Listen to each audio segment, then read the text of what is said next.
भाजपा ने आजसू के साथ साथ जदयू के साथ भी झारखंड में उतरने का सिग्नल देकर अपनी चुनावी रणनीति का खुलासा कर दिया है। भाजपा चुनावी समीकरण में अपने पारंपरिक वोट को कुर्मी के आधार मतों के साथ साथ आदिवासी के साथ जोड़कर जीत की राह दुरुस्त करना चाहती है।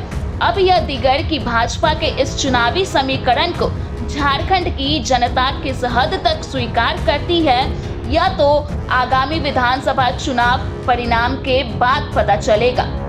अब तो जो बातें छन कर आई है उसके अनुसार झारखंड में बीजेपी के साथ नीतीश कुमार की पार्टी जनता दल यूनाइटेड और सुदेश महतो की आजसू पार्टी का गठबंधन तय हो गया है।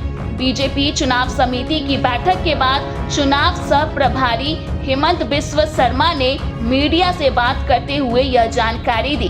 चिराग पासवान की पार्टी लोजपा रामविलास से गठबंधन को लेकर उन्होंने कहा कि यह फैसला दिल्ली में केंद्रीय नेतृत्व करेगा। जहां तक सीटों के बंटवारे की बात है वह अभी काफी प्रारंभिक दौर में है। यह 2 बैठक में सीटें भी चिन्हित कर ली जाएंगी। आदिवासी के 27% की राजनीति में हिस्सेदारी के लिए प्रदेश अध्यक्ष बाबूलाल मरांडी के साथ साथ अर्जुन मुंडा और सीता सोरेन तो थी ही, अब इस कड़ी में एक नया नाम चंपाई सोरेन का जुड़ गया है।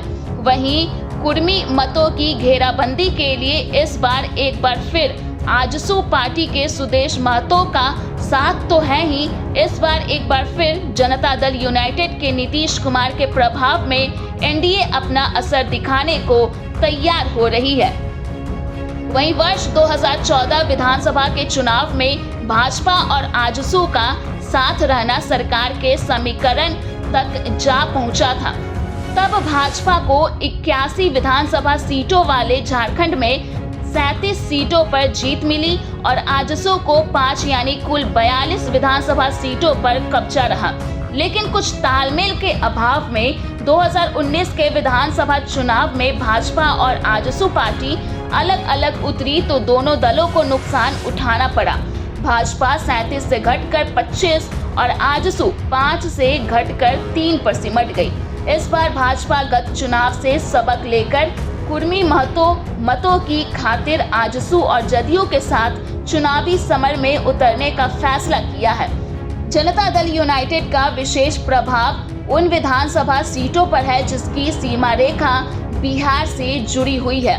अब आने वाले चुनाव में एक बार फिर जदयू और आजसू पार्टी के साथ मिलकर चुनाव लड़ना कितना लाभकारी होता है, यह तो आगामी विधानसभा चुनाव के परिणाम से ही पता चलेगा।